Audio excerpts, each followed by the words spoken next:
नमस्कार दोस्तों, एक बार फिर से आपका स्वागत है। और आज जो धूमिल की कविता है उसका जो मोचीराम शीर्षक है वह हम पढ़ने जा रहे हैं। उसका कि क्या पंक्तियां हैं धूमिल की कविता की। मोचीराम, याद रखें शीर्षक मोचीराम है। रापी से उठी हुई आंखों ने मुझे क्षण भर टटोला, और फिर जैसे पतियाए हुए स्वर में वह हंसते हुए बोला, बाबूजी सच कहूँ मेरे निगाह में न कोई छोटा है न कोई बड़ा है। मेरे लिए हर आदमी एक जोड़ी जूता है जो मेरे सामने मरम्मत के लिए खड़ा है। और असल बात यह है कि वह चाहे जो हो जैसा हो, जहाँ कहीं है आजकल कोई आदमी जूते के नाप से बाहर नहीं है। फिर भी मुझे ख्याल रहता है कि पेशेवर हाथों और फटे हुए जूतों के बीच कहीं न कहीं एक अदद आदमी है जिस पर टाके पड़ते हैं, जो जूतों से झाँकती हुई अंगुली की चोट छाती पर हथौड़े की तरह सहता है। यहाँ तरह तरह के जूते आते हैं और आदमी की अलग अलग नवैयत बतलाते हैं। सबकी अपनी अपनी शक्ल है, अपनी अपनी शैली है। मसलन एक जूता क्या है? चकतियों की शैली है। इसे एक चेहरा पहनता है जिसे चेचक ने चुग लिया है। उस पर उम्मीद को तरह देती हुई हंसी है, और जैसे टेलीफोन के खंभे पर कोई पतंग फंसी है और खड़खड़ा रही है। बाबूजी इस पर पैसा क्यों फूंकते हो? मैं कहना चाहता हूँ, मगर मेरी आवाज़ लड़खड़ा रही है। मैं महसूस करता हूँ कि भीतर से एक आवाज़ आती है। कैसे आदमी हो? अपनी जाति पे थूकते हो?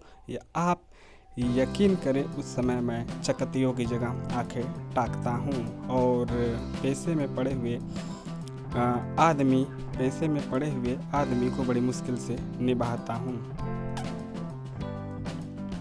एक जूता और है जिसे पैर को नाद कर एक आदमी निकलता है। शायर को न वक्त का पाबंद है, उसकी आंखों में लालच है, हाथों में घड़ी है, उसे कहीं जाना नहीं है, मगर चेहरे पर बड़ी हड़बड़ी है। और कोई बनिया है या बिसाती है, मगर रूप ऐसा है कि हिटलर का नाती है।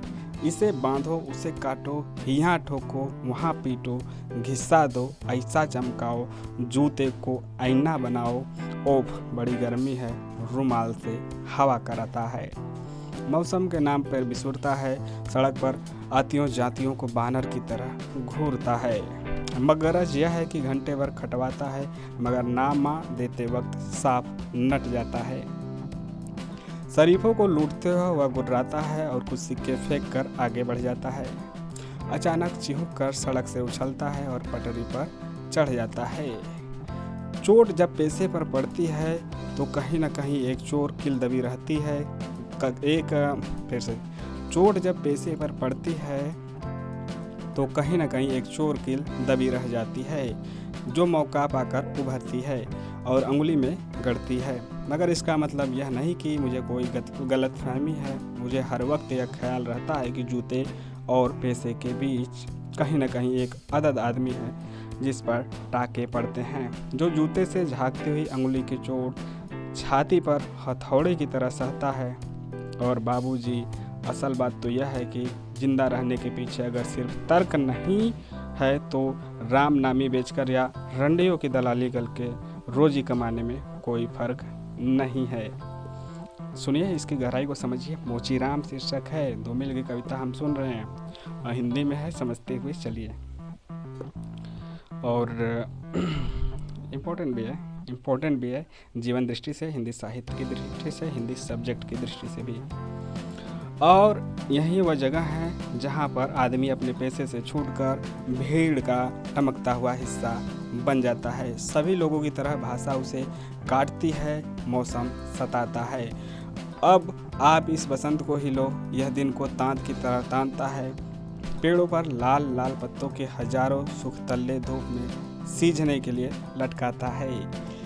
सच कहता हूँ, उस समय रापी की मूठ को हाथ में संभालना मुश्किल हो जाता है। आँख कहीं जाती है, हाथ कहीं जाता है, मन किसी झुझलाए हुए बच्चे सा काम पर आने से बार बार इनकार करता है। लगता है कि चमड़े की शराफत के पीछे कोई जंगल है जो आदमी पर पेड़ से वार करता है, और यह चौंकने की नहीं सोचने की बात है। मगर जो जिंदगी को किताब से नापता है, जो असलियत और अनुभव के बीच खून के किसी कमजात मौके पर कायर है, वह बड़ी आसानी से कह सकता है कि यार तुम मोची नहीं शायर है। असल में मोचीराम कविता है ना। असल में एक दिलचस्प गलतफहमी का शिकार है जो यह सोचता है कि पेशा एक जाति है और भाषा पर आदमी का नहीं किसी जाति का अधिकार है, जबकि असलियत यह है कि आग सबको जलाती है, सच्चाई सब से होकर गुजरती है।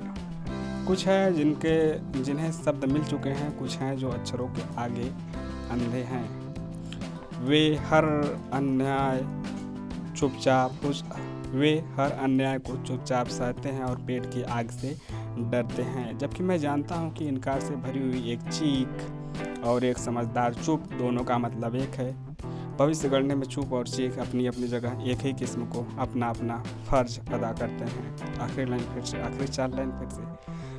और एक समझदार चुप फिर से। वे हर अन्याय को चुपचाप सहते हैं और पेट की आग से डरते हैं, जबकि मैं जानता हूँ कि इनकार से भरी हुई एक चीख और एक समझदार चुप दोनों का मतलब एक है। भविष्य गढ़ने में चुप और चीख अपनी अपनी जगह एक ही किस्म से अपना अपना फर्ज अदा करते हैं। तो यह रही कविता मोचीराम। इससे पहले आपने देखा था नक्सलबाड़ी। अगली कविता के साथ हम मिलते हैं जिसका शीर्षक होगा जिसका शीर्षक होगा आपका अकाल दर्शन होगा।